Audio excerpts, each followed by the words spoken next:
Again, let me say good morning. I'm Jody Maggard, finance officer here in Perry County, far southeast Kentucky.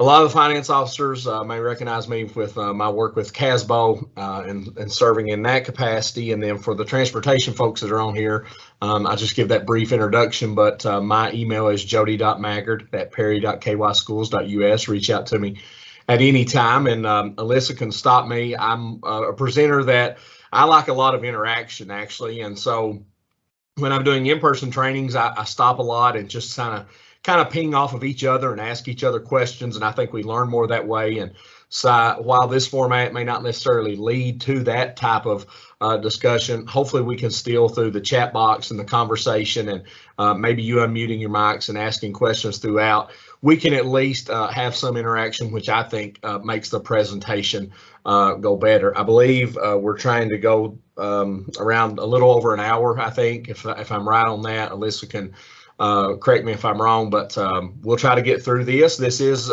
SEEK and how it relates to transportation, or how transportation is inputted into the SEEK formula. And let me say right off that all of the data that I'm going to use in this presentation is from 1920. So I didn't get into the 2021, 21, 22.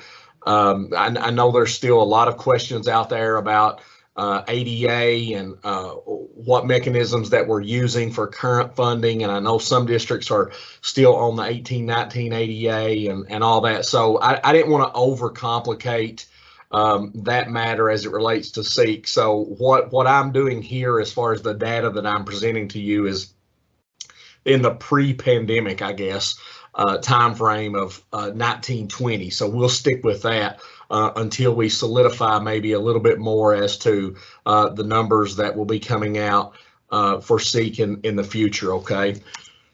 So this is just, again, this is an overview, and here in a month, we're going to go a little bit deeper, and I'll explain what that means towards the end of the presentation. And what I mean by going a little bit more in depth is looking at maybe more key components of the actual transportation formula and how that you can calculate that on your own. And I'm going to give you an Excel spreadsheet after today's presentation, as I did the last time that we did this. And we did have a lot of good interaction, so I'm hoping for the same today. This is in large part the same presentation, maybe just a couple minor adjustments that I've made in between the time that we met the last time.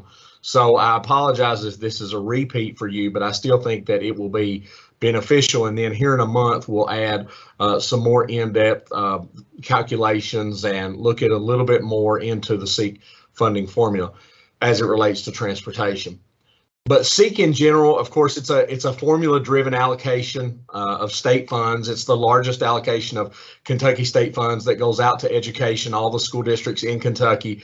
And the whole ideal in the early 90s, through Kentucky State Supreme Court decision that was passed down, basically saying that funding, educational funding in Kentucky was, it just wasn't equal. It wasn't providing the equality from Paducah to Pike County and all the districts in between. And so this whole conversation began to happen. Well, districts that have a property assessment that allows them to generate tons more local revenue than the poor districts. And when I say poor, I'm not being discriminatory in the sense of trying to poke fun or looking at the demographics, but just from a property tax assessment, we refer to them as wealthy districts and poor districts. So in other words, a district that is able to have tons of industry, seeing a lot of growth, we may refer to them as a wealthy district because they are able to maintain consistently higher property tax revenues,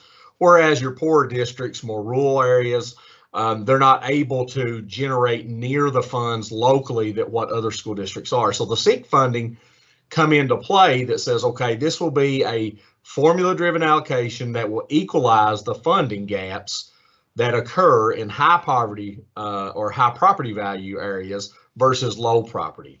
And so it's a whole presentation within itself to talk about whether or not the SEEK formula is still doing that it is promoting fairness in funding and equality in funding, but that's for another time. But the whole idea behind SEEK is that poor districts are going to have the same opportunity as the wealthy ones.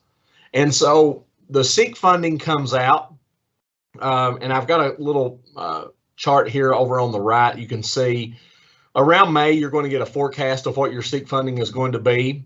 And then in October, you're going to get a tentative.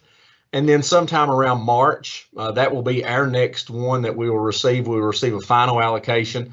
Well, I guess I think the tentative is out there. So the March final allocation will be coming up here in a few months.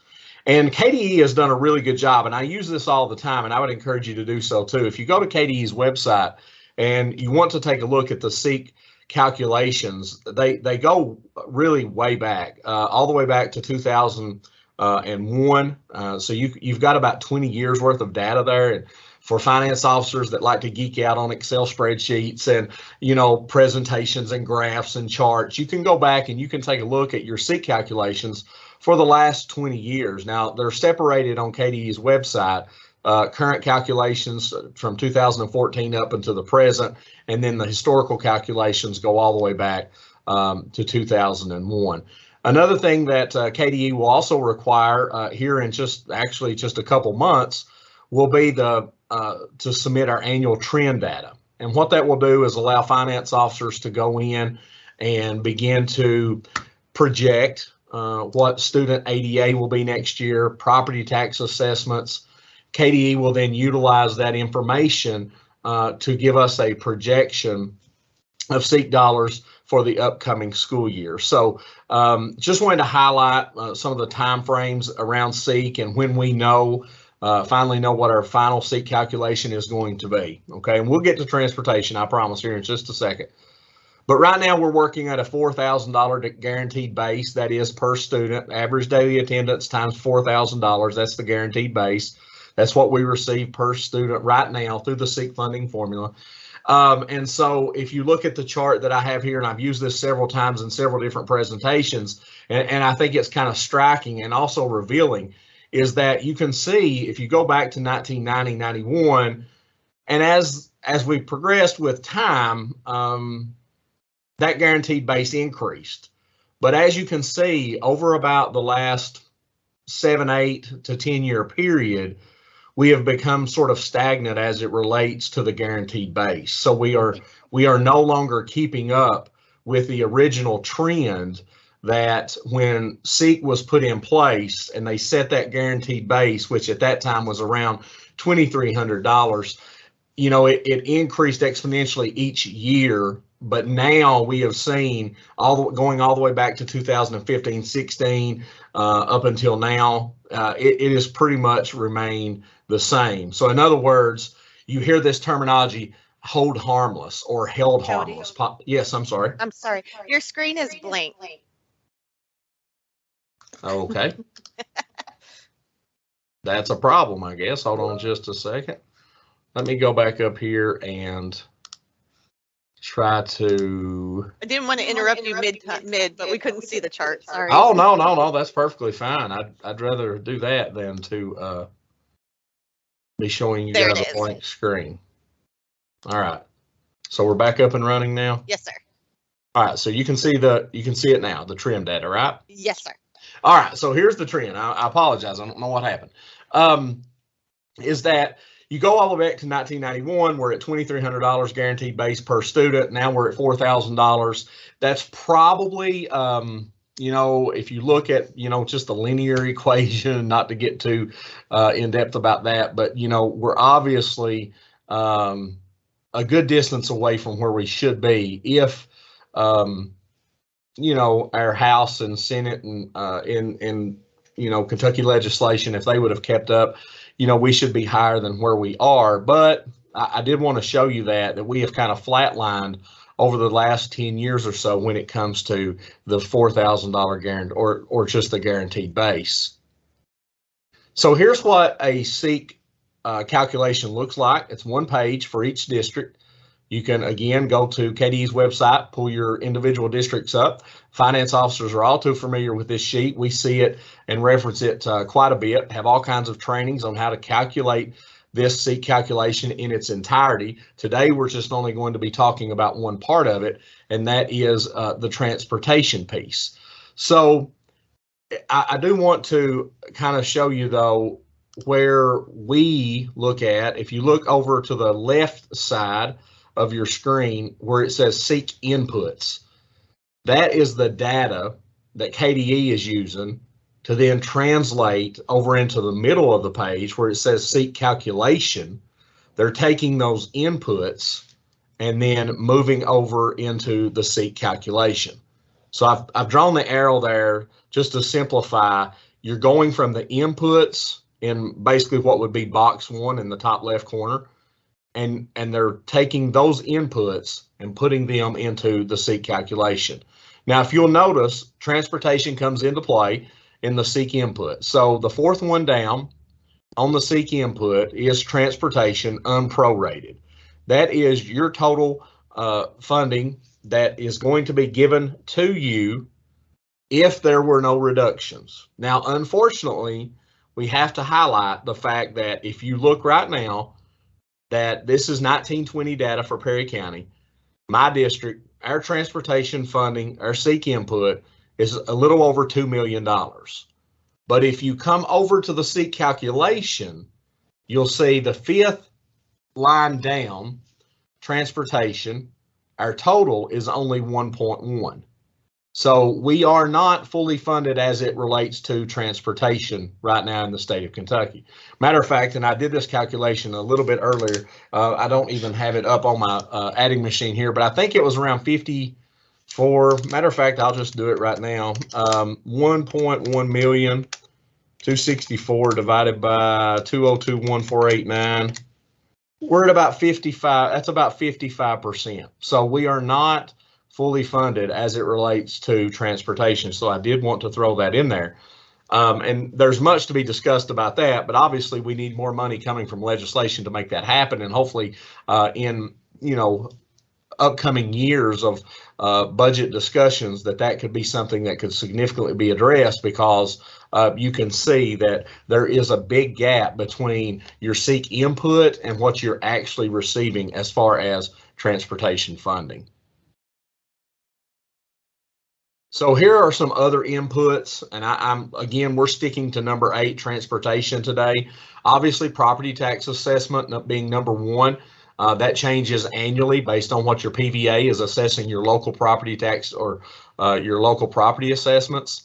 And then, of course, probably the biggest factor of all as it relates to seek funding is your student enrollment, or what we refer to in this case as AADA, adjusted average daily attendance. In your school district, that's what you're getting that $4,000 guarantee base for. And then there's growth. If you are a district of growth, currently I'm not, so you'll see 0 in my growth. But then there's at risk, number 4, that's your free students that qualify for free lunch, not free and reduced, only free. You get funding, additional funding for free students. And then another big factor is your special education population that comes from the December 1 child count. And you can see there the qualifications or the divisions of that group is low, moderate, and high, and you get weighted additional money for those particular students. And then some smaller ones, prior year home and hospital and limited English proficiency. Those are all of the inputs as it relates to the seek calculation. And a lot of people ask me when, we're doing this presentation with finance officers and others and board members about the seek formula. And, my kids at home, I'm a father of 3 sons, all of them in school right now in elementary school. And they think because I'm the finance officer of the school system that I can do any math problem that there is. I mean, there's not when they come home with math homework, they think that they ought to just be able to present it to me. I'm a finance officer, so I know all things related to math. That's not true at all. And they're quickly finding that out. But I do know that I can do the seek funding formula, because all you really have to do is add, subtract, and divide. If you can do those things, you can figure out to the penny what your seek calculation is. You just have to first know the inputs, and here's the inputs that you'll need to calculate your total seek. So now, for the rest of the time, all we're going to be talking about is transportation, okay? and how we get to that number that I showed you on that seat sheet. How do we get that transportation number? Okay, so the transportation formula is going to include a lot of things, and I'm going to show you that formula here in just a little bit, and you'll see all of the inputs. It is very complex, and how they calculate your total cost associated with your transportation department. So here are some of the major ones. Obviously, square miles that you are serving within your school district, the number of students that you are transporting, the miles that your buses are being driven annually, the bus replacement cost. If you're on a cycle to replace buses, how much are you spending annually to replace those buses? And then, of course, the depreciation of fleet. Now, I have heard for many, many years about the transportation formula. And I will tell you this, when I became a finance officer 15 years ago, and they would teach us how to do SEEK and calculate SEEK, and we would talk about property assessments, we would talk about at-risk numbers, special education numbers, we talk about ADA going up and down and student enrollment and all the fluctuations with that. But one thing that kind of got skipped over was transportation, because anybody that was doing the training would say, well, transportation formula is real complicated, so we're just going to skip over that. But if you really dig down into the transportation formula, it's not all that complicated. It's just a lot of input. And so there's a lot of data that goes into it. And then there is a comparison at the end that lumps districts that have similar densities together. And that's where we begin to reward efficiency. So, for instance, I'm sitting in Perry County in the far southeast portion of the state, in a very rural, mountainous community here where, you know, buses are driving up and down mountains. But when it comes to my population density and the area that I serve, there may be similar districts in the western part of the state that's 6-7 hours away from me that I'm being lumped with because of the similarities of transportation. And so I'll show you here in a little bit about how that the transportation formula does reward efficiency, and it benefits you to operate your transportation department in the most efficient manner so that you are getting the most bang for your buck. So, and don't let me lose you in this. And I'm going to stop, Lisa, if it's okay, I'm going to stop right here just to see if we have any questions, because I can't see the chat. I can only see the little box that shows me that I'm recording. So if we have any questions, we'll take those now. Okay. Currently, there's no questions listed. However, if anybody has any questions, feel free to unmute or to put your question in the chat. Okay, thank you. All right, so here's where, and don't fall asleep on me, I promise this will all work out in the end. So here is our transportation in Perry County, $2,021,489. That's the same that I showed you a little bit earlier on a larger scale. If you go to KDE's website, and if I click on the link for the 2019-20 final SEEK pupil transportation funding, this gray row of columns is, and over on the far side, is going to take you to my adjusted final, which is the exact amount in my SEEK. And so you can see here kind of how, and some of the inputs that KDE is using, the numbers that they are using to get to that adjusted final. They're looking at things like growth factor. And I actually wrote down, and I don't know if I kept it, but I was looking there a little bit earlier, that net, there are less students now that are riding the bus than there have been in years past, as it relates to the proportion of students we have in our schools. And you may be seeing that too. And so you can see here my growth factor, the second gray box, the growth factor in the current year, we had 1,758 students on the bus average. The prior year, we had 1,908. So you can see I have a loss of 150. Now, you probably are in that situation too. There are a few districts that are growing as it relates to the number of kids on buses, but proportionately, we are seeing, based on the numbers that I looked at, that most districts are seeing a reduction in the overall number of students that are riding a bus. Now, I don't have to get on KDE's website to see that here in Perry County. All I have to do is go to the student pickup line at 3 o'clock here in Perry County, and I can see that we have less students riding our buses, at least home from school, than we probably ever had, proportionately speaking. If you take the number of students we have and say how many of them are riding a bus once a day or twice a day, then we probably have proportionally less students now riding a bus than we ever have. And I'd like to get just, and maybe this is too complicated, I don't know, but I'd like to sort of see in the chat box, like, is that common where you are too? Are you seeing a reduction, proportionately speaking, in the overall percentage of students that are utilizing a bus twice a day? Or are you actually seeing an increase, like more kids are getting on a bus? But here in Perry County, I know we are seeing annually, we see a reduction in the percentage of students that actually utilize the school bus. So can we take, Alyssa, just a moment to do that and see Absolutely. Okay, and if people could just say, yes, we see the same thing, we decrease, or maybe someone would say, no, we see actually more percentage of students that are now riding a bus. I'd be interested to see if we have anybody that's in that circumstance. Okay, and we also have a couple of questions for you. Perfect. So Holly Green, she has asked, is transportation cost only pulled from general fund expenses? Okay, we'll talk a little bit more. Yes, predominantly so, because your transportation costs are going to be coded to, in Fund 1. Now, there may be some, and that's a little bit of a complicated question, because you've got some transportation costs that are associated with programs like preschool. You may even have some transportation costs as it relates to food service. If you remember back a couple years ago when the pandemic started in 2020, some districts were utilizing buses to deliver meals, and that got into a reimbursement to the transportation fund because food service was now utilizing buses to deliver food.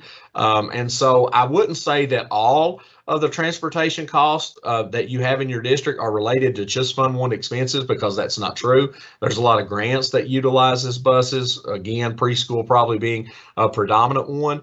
But in large part, if we're going to look at the formula here in just a little bit, you'll see that most of the factors in that are, yes, being pulled from what is being coded to general fund, Fund 1 transportation expenses.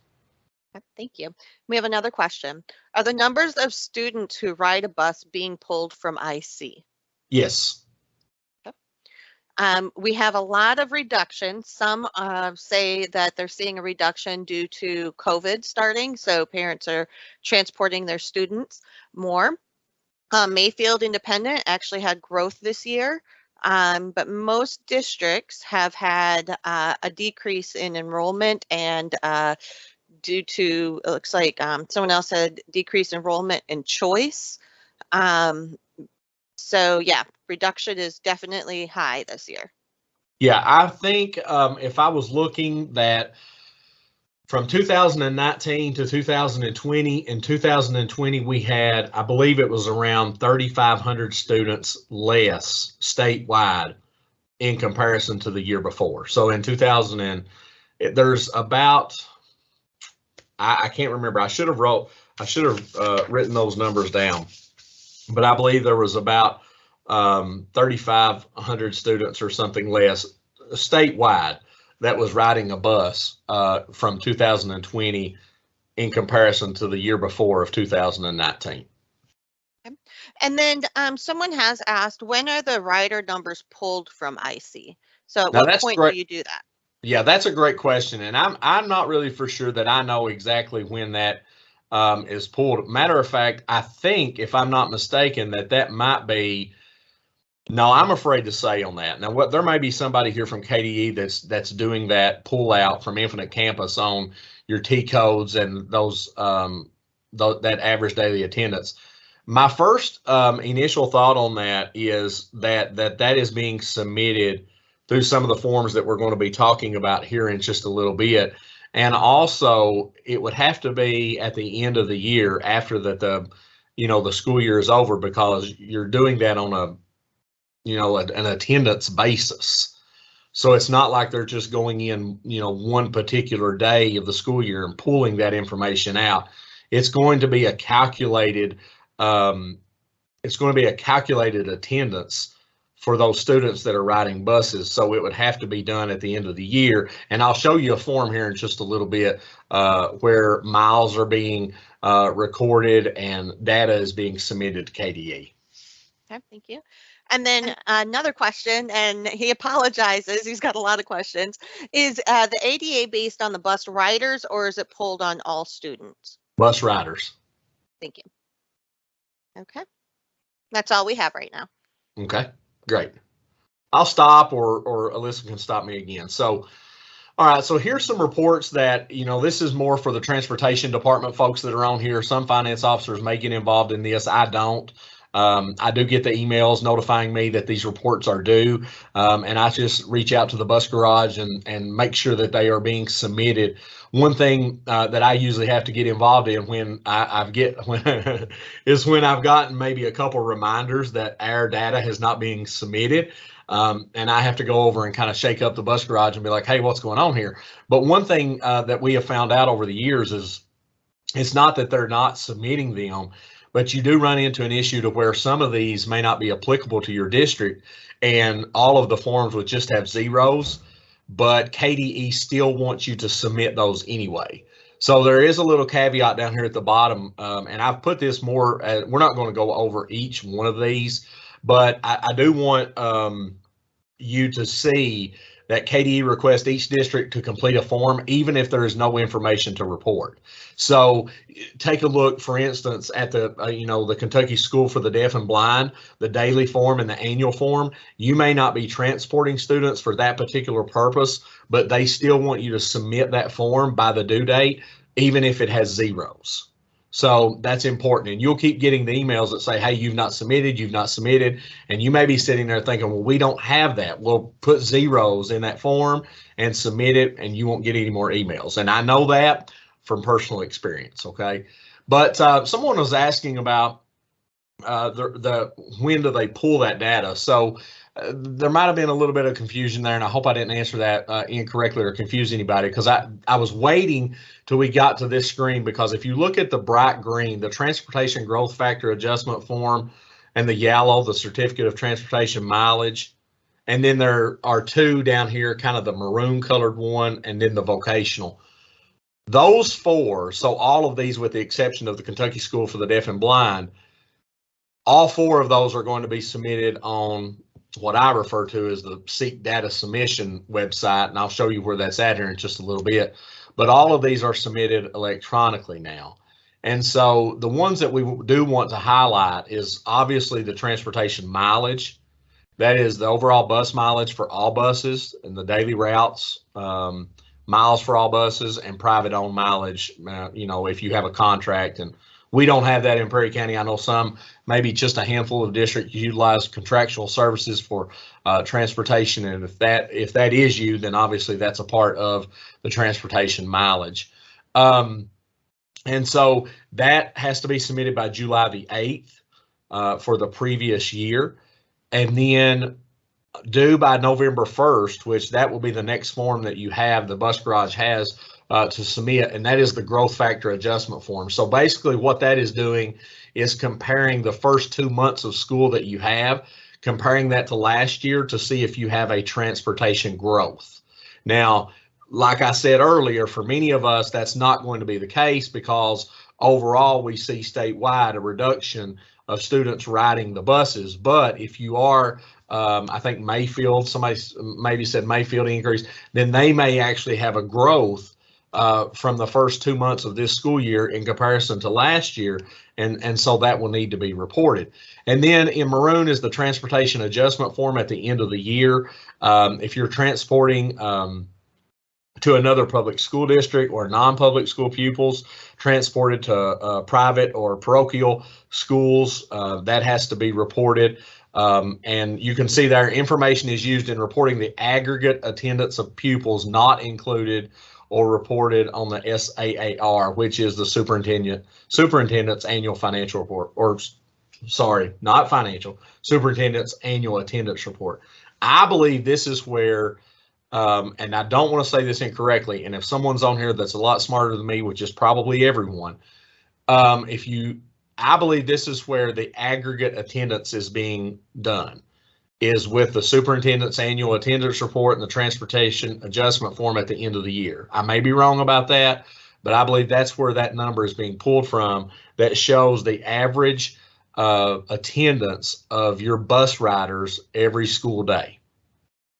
And then in blue is the vocational transportation, which is due by June 30th also, and it records your high school students that are being transported to a vocational school or to a vocational work site.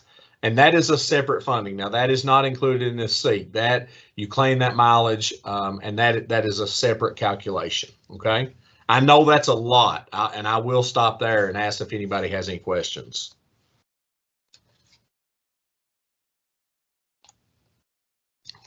Nothing yet, but we'll give them just a moment.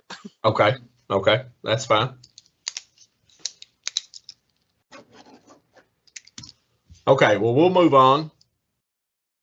Here is where you're going to submit your transportation forms. This looks a little bit different than it has in the past. Don't let it throw you off. It's still the same. The Kentucky Department of Education, I've put the link there, and we can send this out, or it's going to be recorded, so you'll have it anyway. But the link, the hyperlink there, will take you straight to Seek, which you'll click the S, of course, and then that's going to pull up what is the original Seek district data submission. I've went ahead and expanded over here the transportation forms, and you can see there's the 4 transportation forms that need to be submitted annually, referencing back to the previous screen that all of those were listed with the exception of for the School for the Blind and Deaf. Okay, so there are the 4 forms that you're going to click on, go in there and submit electronically to KDE. So here is kind of what the forms look like. I don't really necessarily want to go over these in any kind of detail. I just put these on here just to kind of highlight what they look like. You can see here, this is the transportation adjustment form at the end of the year. It's talking about the number of pupils, where the pupil resides, and if you're transporting to private and parochial attending schools, then obviously that's where you're going to report that. Here is the growth factor adjustment. Again, if you have growth, if you don't, obviously you're still submitting this. Even though you don't have growth, you're still going to submit this form. And then there is your daily vehicle mileage to and from. I recorded our data. I just pulled this from the Seek data submission website. We submitted school year 2020-2021. Our total actual bus mileage was 650,000 miles. Obviously, that's down. Your mileage, I'm certain, will be down from last year as well, simply because of the pandemic and COVID. School districts not having in-person learning, switching over to a virtual option in large part for that particular year. So you'll see a drastic reduction in the total bus miles that were driven in that school year. And here's the vocational. If you do, or if you are transporting students to a vocational school, then there's the KRS that says you'll be reimbursed separately from the fund, Seeking Kentucky, for the cost of transporting pupils from a parent school to a vocational or vocational education center.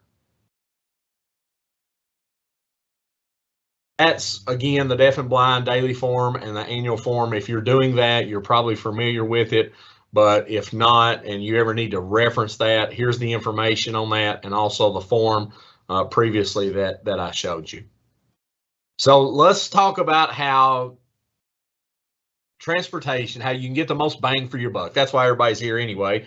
And talk about what you can do in your bus garage to eliminate cost, to stay on the cycle so that you can have the depreciation that will reward you for efficiency. Okay, there's a couple things we need to talk about. Now, when we go more in depth next time, we're going to talk a little bit more about these T codes and about the depreciation rates. But here's the depreciation rates for a bus. Buses are depreciated over a 14-year life cycle, and 12% of the state bid price is taken the first 2 years. Years 3 through 8, 10%, 9 through 10 is 8%, and 11 through 14 is 6%. So that's the depreciation rate that you're using on all of your buses for the first 14 years that they are on the road. Okay. Now, your transportation director may come over, finance officer, and say, hey, we need to buy more buses. If we don't buy more buses, we've got less depreciation, we've got less costs, which is not going to reward our efficiency. And yes, there is truth to that. Finance officers, you may not want to hear it because you may not want to spend $95,000 for a 66 passenger bus, especially if they tell you that their cycle is about 10, 20, 5, maybe 30 buses a year, depending on the size of the school district. In Perry County, on the cycle, we probably need to be buying anywhere from 5 to 7 buses a year annually. And that's at a pretty steep cost, because when you're looking at $100,000 a bus, then your finance officer says, okay, we want to be efficient, but at the same time, that's $750,000 annually that I need to put in my budget to make sure that we can stay on the replacement cycle. And so that's the kind of things we'll talk about a little bit more in depth the next time. If you enjoy this presentation just so much that you can't wait to come back 1 month from now, okay? And then T codes. T codes is something you hear a lot about. That's how you identify the students that are riding the bus or not riding the bus. NT is a non-transported student. They don't ride the bus at all. T1 student, they ride the bus over 1 mile 2 times a day. A T2 student rides the bus under 1 mile twice a day. T3 student rides the bus over 1 mile only once a day. And T4 rides the bus under 1 mile once a day. So I'm sorry that keeps switching over screens, but right before we got to the most important one when it comes to T codes, and that is the T5, because those are students that require special transportation. Now, yes, you do get obviously more money for those special needs transported students, but there are some requirements for that. There has to be an IEP attached to that student that requires for them to have special transportation accommodations. So not every special ed student is a T5. You may have a special ed student in your district that only receives speech therapy services. Physically, the student requires no additional modifications as it relates to transportation. They only receive speech services. So that is not a T5 student. So not all special education students are T5. Only the T5 students have the IEP that identifies and requires a special transportation situation. Again, we'll stop and break if anybody's got any questions about those T codes. Well, I have a question, but it's not about T codes. Fine. Is there some mileage that is reimbursable and some that is not? Like only reimbursable if you're transporting students and not food? And that's it. Yes. So we can go back here, I think, and you can see in this total miles with or without, that you're reporting your total actual bus mileage. You're just looking at the odometer and saying, okay, this is how many miles we are showing. But obviously there's going to be some deductions from that. You've got field trips. You've got mileage for preschool that you're maybe receiving funding for through the preschool grant, athletic trips that you're charging the athletic departments to utilize. So yes, that's a great question. And you are not getting funded for, miles that students are not being transported to and from school. Thank you. That looks to be the only question at this time. Okay. So we'll continue to move along, and we'll spend the rest of our time here for what time we have remaining. So this is the formula. Okay, this is the kind of dreaded formula that people talks about when they say the complexity, and it is. I mean, that's the true statement, that the finance side of the calculation as it relates to transportation funding is complex. And you can see here, if we went over each of these lines, it does require a lot of adding, subtracting, multiplying the T5s, and then looking at percentages and all of that to arrive. But again, if you look down at the bottom, line 23, you'll see right there my $2,021,487 that we highlighted on like the very first screen, that said that's what my transportation number was in the SEEK input. Okay, so how do we get there? Well, you start on line 1. And you say, here are the total miles that Perry County has in their district, total square miles. We're a county of 342 square miles, okay? Our square miles in district, not primarily served, you have to reduce that, and that's 14.1. And then our net square miles in the district, obviously, you're just subtracting there. So maybe you've got a independent school district within your boundaries, and you're not serving obviously in that independent school district, so that may be some square miles that you're going to have to reduce from your total square miles in the district. So net, our buses are serving 327 square miles. Our gross ADA is 1,921. That's how many we transported on buses, and that goes back to the question. That's where you identify the actual transportation to and from school. And there's your ADA. The handicap factor, your T5s, and the multiplication factor times 4. So you take your T5. I apologize here. There we go. You take that T5, into the number of your T5 students, the ADA, times it by 4. And then the gross ADA plus the handicap factor. So you're just adding up lines 4 and 5. And I've put in there how to calculate this on that middle column there. And so you go all the way down through there. Now, where it really gets tricky, okay, and it doesn't, all of this is just input, except for when you get down to the bottom. And if you'll look at line 19, calculated cost per pupil day. And you're basically dividing there some proportions, and you get to 6.95. But then there's an input number that KDE is using. You can put everything in here from your district. You don't need KDE to give you any information. You can just go to Infinite Campus. You can go to your transportation mileage. You can do all of this yourself. You can put every number in here, add, subtract, just like I've shown you here in this formula. And I'm going to give you this Excel spreadsheet so that you can do this. But the only number that you cannot input is line 20, okay? And I think I've got it highlighted here in a second, and I'll show you that on an Excel spreadsheet. But line 20 is a graph adjustment cost. And so by law, in regulation, KDE has to do what is referred to, and I wrote this down because I knew I wouldn't remember, a smooth graph density group, which begins to compare like districts across the state. And then they input that number for your particular school district. Now, my district in line 20 is 6.164. But you can see that my calculated cost per pupil day in line 19 is 6.95. So my department, and they may even be on here, but if they are, my department is not as efficient as we need to be or want to be so that we can get the most bang for our buck.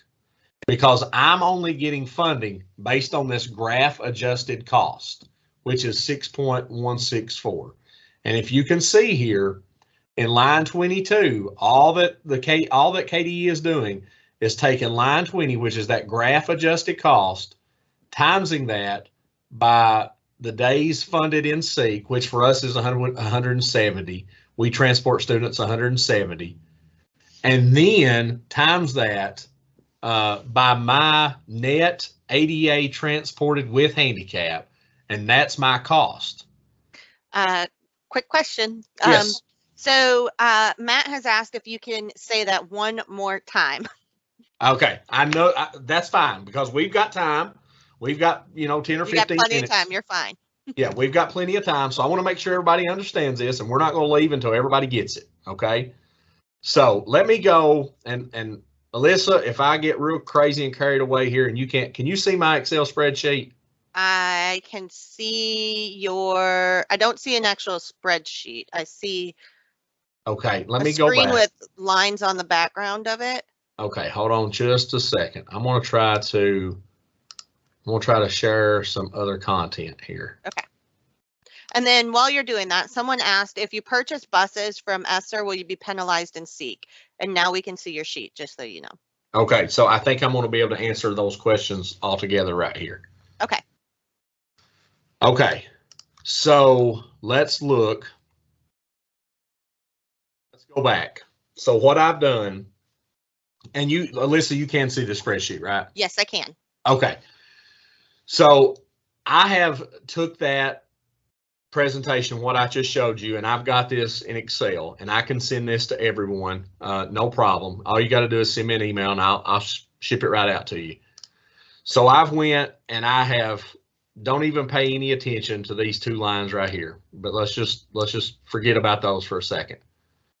There's my 2,021,487. That's what I'm trying to get to, and I've got the formulas in there for each of these inputs. If I look at my number of students, my T5s, if I look at my mileage, if I put in all of these things, it'll do all that for me. And then I go down here, okay, and here is my total SEEK cost. All right there. Now, then KDE is going to calculate my total adjusted cost by using this graph adjusted cost per pupil day. That is them grouping like districts together, not by, it's how your density, your population density, and who's transporting like you are. Let's just say it in layman's terms, okay? What other districts in the state are transporting in a condition like you are, okay? So they're going to lump all those together, and then they're going to spit out here a cost per pupil day, all right? So that's where I have to input that 6.164. I can't change that. That's a KDE number. That's why it's in yellow. What I can change is what my actual cost per pupil day is, okay? So you can see right here, my total SEEK cost in line 16 is 2.4 million. All right, my cost per pupil, if I divide it by the number of students, is $1,181. I transported 170 days. So if I take my cost per pupil divided by the 170 days that I rode buses, I get 6.9. So I'm going to put that as bad, okay? I'm at 6.9. But KDE is going to give me funding not based on 6.9, but based on a cost per pupil day of 6.1. So I am technically, my bus garage may not want to hear this, not efficient. But so let's bring in this, we're bringing these other two back in, okay? So I'm going to give you this spreadsheet so that you can play around and see, okay, what do we need to do so that we can become efficient? And so that we are making sure that we get the most of our cost back. Well, let's go in here and say last year, Perry County only spent $116,551 on buses. But let's say this year we change that and we purchase $500,000 in buses. Okay. So now look what happened to my calculated cost per pupil day. Now I'm at 5.84 rather than the 6.9 that I was at last year. I also fall below the graph adjusted cost per pupil day that KDE is setting my funding on. So now I would be qualified as efficient. So again, the transportation, the formula, it rewards efficiency. So the yellow number stays, okay? It's adjusted annually, but for the sake of what we're doing, that number can't be changed. But what you can do is change some things in your transportation department. And for instance, okay, let's say I bought $500,000 in buses. Well, obviously, if we go back and we look, and I think it was 14% that I'm taking, so I know my depreciation is going to go up. So let's say my depreciation then goes up to 350,000. So I changed that. Again, I'm staying below my efficiency measurement guide, I guess is what I'm looking at. So then you can go in there and you can change all kinds of things. Let's say we leave the amount spent on buses alone. We're going to stay the same. We're not going to increase that. Our depreciation will stay about the same. But what if we go up here and we say that our ADA transported students goes way down? So let's say we go down to 1,500 and we lose 400 students on the bus. So let me highlight that for you. And we'll say we change that to 1,500 rather than 1,900. Look what happens to my calculated cost per pupil day. It really increases. So now I'm far more inefficient than what I was in the year before. Okay. So I'm going to stop there because I know that's like, you know, maybe a whoa moment. So does anybody have anything?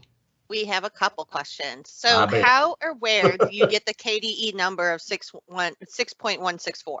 Okay. So it's kind of hard for me to toggle back and forth because I have to change my screen. So I don't want to start doing that. But if you go to KDE's website, let me see if I can just do that right here.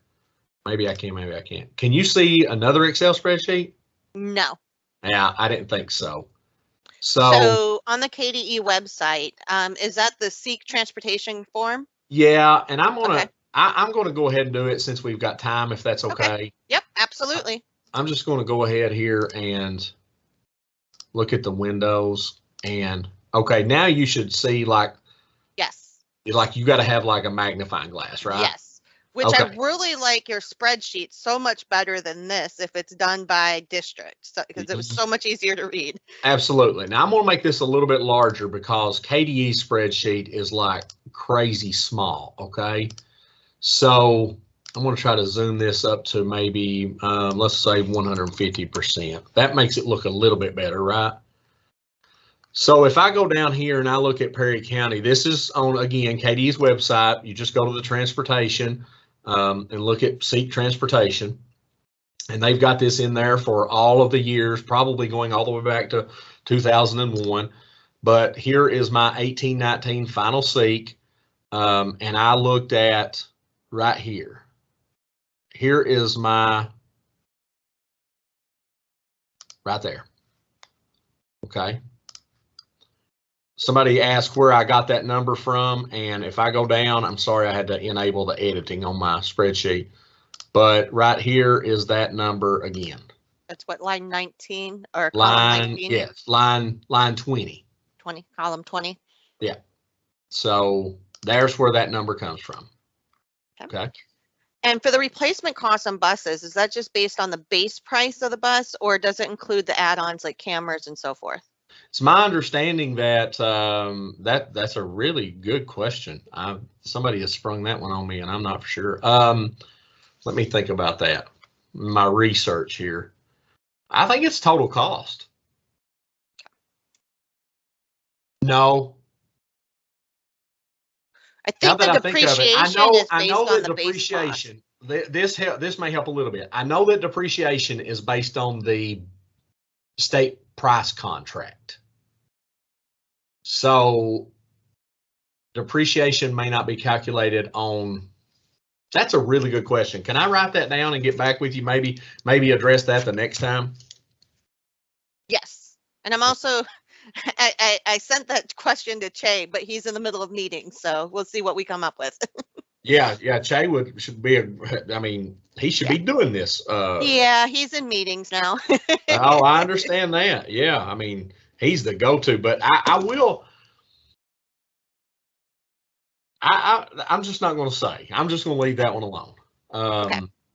And some of my other finance buddies out here, and I see some of them out there, they may not want to interject, but they may have on whether or not your add-ons for your buses count towards the bus replacement, or do you have to use the base state price contract for what you're buying? That's the question, right? Not sure. I think it was. Okay. Another question is, when you changed the middle column and became more efficient and the total number at the bottom did not change from the 2 million, therefore, how is it more efficient? Okay, that shows you how it is more efficient. Okay. So basically, if you look and you see that, because that's what I'm going to get. Okay. Irregardless of where, and I'm sorry, you're not seeing that spreadsheet again. That's okay. Good thing we do have some time. Let me toggle here.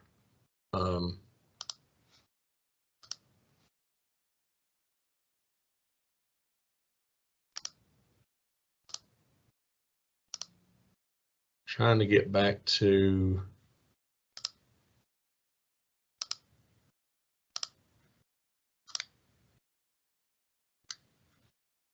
my spreadsheet. All right.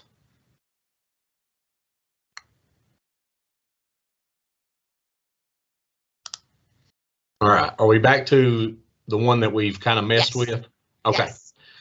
So the question was, what's the purpose of trying to get that number lower because it stays the same? That's right. Your funding is not going to change. So your funding is set based on what's in yellow, this graph adjusted per pupil day. Okay, so you know that your funding is not going to change. The only time your funding is going to change is if you come over here and you see like right here where that changed. That's a huge reduction because we went up here and we actually reduced the number of students. Okay, so if we take that back to the same, then I go down here and everything stays the same. So, but right here, when we're talking about why should you buy buses or try to buy buses every year, and keep that depreciation cost up, and because if I put this at 0 and 0, then I'm at 6.5. Well, I know that I'm only getting funded based on 6.1. So I'm over the amount of the calculated cost per pupil day than what I'm getting funded for. So my cost is higher than what I'm actually getting the funding for. So if I can get that below that 6.16, then I know at that particular point that I'm operating. And again, I know efficiency is a subjective term, okay? And so there may be years that you're not doing that, but you still consider yourself efficient. And by all means, yes. But the whole purpose of the transportation formula was to award efficiency and to continue with the bus replacement cost and making sure that you're having the right amount of routes that are being ran, because obviously personnel cost is coming into this. And so if you can get that calculated cost per pupil day down below the amount that you're actually getting funded for, then that's when we're saying that you're driving efficiently. No pun intended, but driving efficiently. Okay. So Stephanie said, yes, it looks like you get penalized for being very inefficient, but you don't get a benefit for being very efficient. Wondering, Well, how that works. Well, Stephanie, I'm not sure. It might be a Stephanie that I know. I'm not sure, but life just isn't fair. That's the only answer I can give for that. But yes, you're right. Okay. And then Dina has asked, regarding the ESSER funds, is there any impact if they use those funds to buy buses? Are they penalized through SEEK or? I don't think so. I mean, we're planning on doing that. We're planning on using our ESSER funds to buy buses. Now, that may be something, and we've had several discussions, and a lot of discussions about buses and purchasing those buses with ESSER funds and how that's going to relate. Are you going to be penalized because you're not using state dollars to do that with and you're using federal? And, you know, that might be one that we want to take a little bit deeper dive into here in a month or so. I'll put that down along with that other question that we had as far as being penalized for using federal dollars to buy those buses, and if if KDE is going to allow the purchase of those buses to be included in the SEEK funding. I would almost have to say no, probably not on that, because it seems like KDE would be spitting out more money for something that you've used federal dollars to purchase. So I could see how that would sort of be a penalty, but I think that's a great question for next time. Thank you. Does anybody else have any questions before he moves on?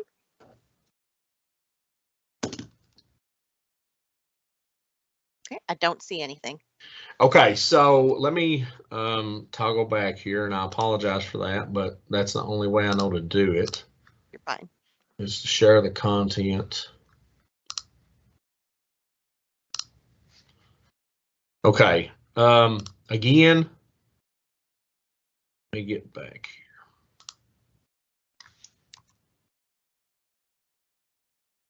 Okay, so can you see the SEEK calculation sheet now? Yes. Okay, perfect.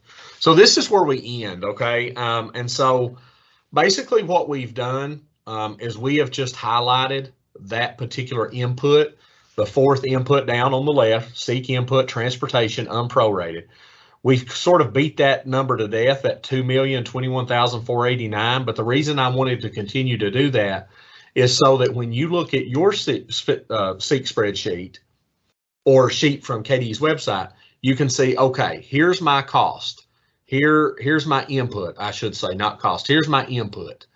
And then you can see, obviously, you're going to not get all of that funding, but I do want you to play around with that spreadsheet in advance of us meeting again here in about 3 or 4 weeks, so that if you see some more questions and I think that's a great point, is that it does appear like that you get really penalized if you maybe take a year off of not buying buses, but then if you do buy buses 1 year, you're not rewarded with the same offset. And so that's kind of where we're going to do with the deeper dive. Like, is it better to consistently buy fewer buses, or maybe skip a couple years and not buy any and then come back in 2 or 3 years and buy 10? Or, you know, how does eliminating routes, how does that look as far as efficiency goes? Does that help me efficiently? Is it not that big of a change? That's kind of the things that we'll address the next time as we dive a little bit deeper, because I don't want to go back and have to rehash all of this, because of course we wouldn't have the time. So I'd like for you to just, I guess a little bit of homework here is, when I send you that spreadsheet, if you'd like to have that spreadsheet, you know, use column 2 and 3 and say, okay, what if we eliminate some costs? What if we purchase more buses? What if our depreciation goes down or up? Sort of see where you are right now. Maybe you're inefficient. Maybe you are efficient. And what can you do to change it either way? And sort of plan ahead. And then that way we have more discussion in depth the next time that we meet. So I've got 2 questions that I'm going to follow up with next time. And I'll reach out to Che about this too, because, and I'm sure this question has been asked, is KDE going to consider in the SEEK funding for transportation buses that are being purchased with ESSER funds? And I'm sure that's a huge question, because I know many districts are planning on spending millions and millions of dollars on buses using their ESSER funds. And so how is that all going to come together? Are we not going to see any change to the transportation formula because they're being spent with federal dollars? I'll answer that question next time. And then the other question was, when you're buying buses, do the add-ons count, or is KDE just using the base bid price when it comes to that input on the Excel spreadsheet. Okay, so I'll get to those 2 questions. I can't apologize for not knowing the answers to those because, well, I'm just a simple guy down here in Hazard trying to make ends meet myself. All right. But that's all I have, Alyssa. And unless somebody has a question, we'll stay on here as long as they need. Well, thank you so much, Jody. I greatly appreciate this overview. This is, I think, the second time I've gone through it with you, and I know it helps me, and I don't even deal with this, so I thank you so much. If anybody else has any questions, you can either put it in the chat box or you can unmute. Now is a perfect time for you to be able to do that. Please do not leave yet. Let me take the attendance really quick. I had 170 sign up and 63 are here today, so I want to make sure that you get your ELA credits if you requested it. Okay, all right. Okay, so we do have another question. Is anybody told by their auditor that they can't use ESSER funds to purchase a bus?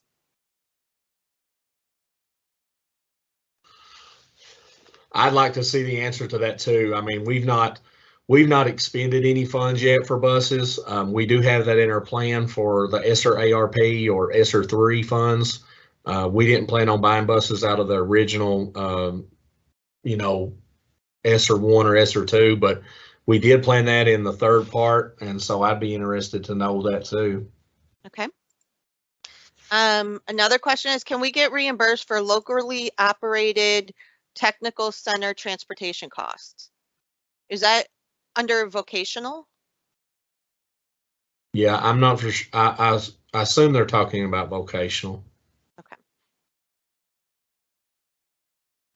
I agree with Amber. I think with the ESSER funds, they're wanting to tie everything back to how it reduces. I don't know if I should even say this or not, but you know, they want everything to be tied back to COVID.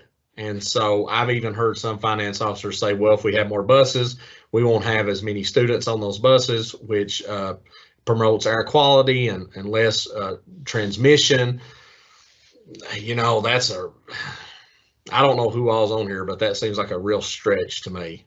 Right, and I know that Thelma Hawkins up in budgets, her answer has been to prevent, prepare for, and respond to COVID-19. So if it's not going to do one of those 3 things, it probably isn't going to be approved. Now you can probably purchase some equipment that goes on that to do some of that. Yes. But I'm not sure, it's a very long email that she sends out with the answer to that. So we can definitely share that information, but they reference uniform guidance in 2 CFR part 200, and it must be reasonable and necessary under that. And the equipment and the title must vest in the non-federal entity subject to the following conditions. And there's a whole list of conditions. So we can definitely share that information. Yeah, because I'm sure that would really be something everybody would want to know. Right. And so Mitzi, I think you received that. This actually, I'm looking at the email that went to you from Thelma. So and Thelma, Mitzi said that the auditor says that they have to have an email from KDE that we can purchase any type of property with ESSER funds. So it sounds like there's probably a process in order to do that. Yeah. Yeah. Okay. Let's see. And Matthew, we'll double check the vocational. I believe that whether it's state operated or not, they kind of lump that under vocational, but we can verify that for you. And I'll have these questions pulled and get them to the appropriate people, so that the answers are received. Let's see.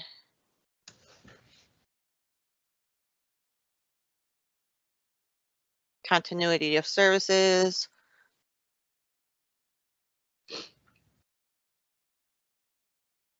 So, Leanne, your auditor may have additional questions, or it may be how the request was written up as well.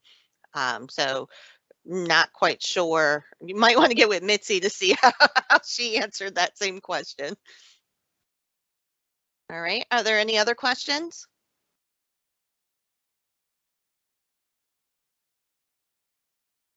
Okay, let's just scroll through here really quick, make sure we didn't miss anything. Okay, that's what I've got. Well, thank you guys so much. If you have any follow-up questions, you can email Jody or myself, and we will get it to Jody or the appropriate person. And then again, next month is a deeper dive. So whoever's in this meeting right now, I will make sure that you get the invitation. I wanted to do it this way. Previously, we did it to where you could not unmute. And so we will do it this way again because it seems to have worked out just fine to where you can unmute and have a conversation. And we will allot, just so you know, Jody, an hour and a half next month so that if there are questions in the deeper dive, that you have that time that you need to answer those questions. So you don't have to worry about time in that regard. So, Okay.